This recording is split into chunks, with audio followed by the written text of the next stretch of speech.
ये कहानी आपको बहुत अच्छी लगेगी, खुद भी सुने औरों को सुनाएं। हम आपके लिए लेकर आए हैं एक पिता पुत्र की मार्मिक कहानी, परिवार, जिसे पढ़कर आपको अपने बच्चों की परवरिश से लेकर उनके आपके प्रति चल रहे विचारों को बखूबी से समझने का मौका मिलेगा। आशा है आपको हमारी यह कहानी पसंद आएगी। परिवार। हर रात की तरह आज भी मैं देर रात घर पहुंचा। हमेशा से कोई भी गलत आदत न होने के कारण कॉलोनी में कोई भी मुझे देर रात आने पर गलत नज़रों से नहीं देखता था। मैं हमेशा इस बात को लेकर गर्व करता कि लोग अपने बच्चों को मेरी उपलब्धियों का उदाहरण देकर अच्छा पढ़ने लिखने की सलाह देते हैं। खैर, यही सब सोचते हुए मैंने अपनी चाबी से घर का दरवाज़ा खोला। हालांकि मुझे पता था कि जब तक मैं घर नहीं पहुंचता तब तक सरिता को नींद नहीं आती थी, पर मैं अपने 5 साल के बेटे गोलू को नींद से नहीं जगाना चाहता था। दरवाजे की हल्की सी आहट पाकर सरिता हमेशा की तरह कमरे से बाहर आई।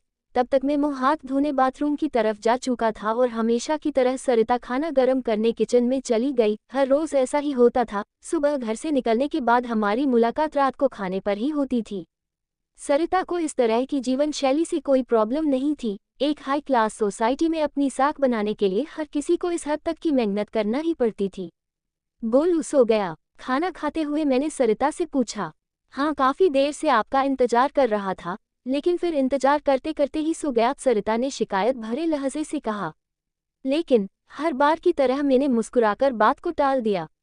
अगली सुबह। रात को देर से सोने के कारण हर रोज मैं सुबह देर से ही उठता था, लेकिन जब तक मैं उठता तब तक गोलू स्कूल चला जाता था। गोलू की हमेशा शिकायत रहती कि मैं उसे कभी बाहर घुमाने नहीं ले जाता, और शायद इसी बात को लेकर वो मुझसे नाराज भी था। हमेशा की तरह मैंने उठकर सरिता को आवाज़ लगाई और बाथरूम में घुस गया। थोड़ी देर में ही सरिता नहाने के लिए गर्म पानी ले आई। तुम नहीं होती तो मेरा क्या होता। हमेशा की तरह मैंने पानी की बाल्टी लेते हुए अपना घिसा पिटा डायलॉग मारा और हमेशा की तरह ही सरिता मुस्कुराते हुए खाने की तैयारी करने किचन में चली गई। खैर, ऑफिस के लिए तैयार होकर जब मैं डाइनिंग टेबल पर आया तो गोलू मुंह फुलाए बैठा था। क्या बात है जनाब, आज स्कूल नहीं गए? मैंने प्यार से गोलू के बालों पर हाथ घुमाते हुए बोला।